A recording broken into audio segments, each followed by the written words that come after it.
Students rise up against the budget cuts at Thursday's UC-wide walkout. Our very own correspondent Reena Flores will report. And also, the ASUC hopes to bring in some revenue this year with the opening of a Tully's Coffee. All this and more is coming up on the Berkeley Beat. I'm Alexandra. And I'm Tiffany Sue. On the night before Thursday's walkout, students, faculty, and staff packed into the Wheeler Auditorium to hear from a panel of professors talk about the UC budget. Those that could not find a seat in the auditorium flowed out to the steps of Wheeler for an impromptu teach-in of their own. And students were certainly vocal about their concerns in the spike in their tuition fees. I don't really understand why President Udolph is only advocating to protect the professors. What about the students that make up the UC? These people who are making decisions for us, they don't know what they're doing, and it really makes me angry. And so that's why I'm walking out to make a statement that they can't mess with us, and we're gonna fight for education no matter what they do, and we're not gonna let this UC go down. Thousands of UC Berkeley students and staff gathered on Upper Sproul Plaza on Thursday afternoon. Our correspondent Reena Flores has more on this. Reena?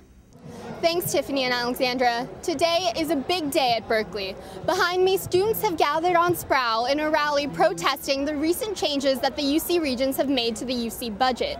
These changes, including furlough days for professors and hikes in student fees, have caused widespread dissent here at Berkeley. Amidst banners, signs, and chants of "Lay off Udolph," an estimated 5,000 people attended the noontime rally to hear faculty and students speak against these changes. The forced faculty furlough days and the 45% increase in tuition alone were the driving forces behind the UC-wide walkout. And many say these changes are personally threatening to the quality and affordability of their education. Right now I'm all dependent on financial aid, and so later on I'm pretty sure it's not going to cover everything. We've seen layoffs, which is really affecting student morale. And I think they keep saying, oh, it won't affect the quality of our education, but it clearly affects the quality of our education if we can't have a fully staffed university. Along with signs and picket lines, students found other creative ways to criticize the Regents for their decisions. One of our big goals was to demand transparency, and so we thought if we kind of showed ourselves, exposed ourselves a little bit more, and kind of, through our language expressed our desires for transparency, then we'd draw a little bit more attention. We feel like this should be a public university, and we should maintain it as a public university.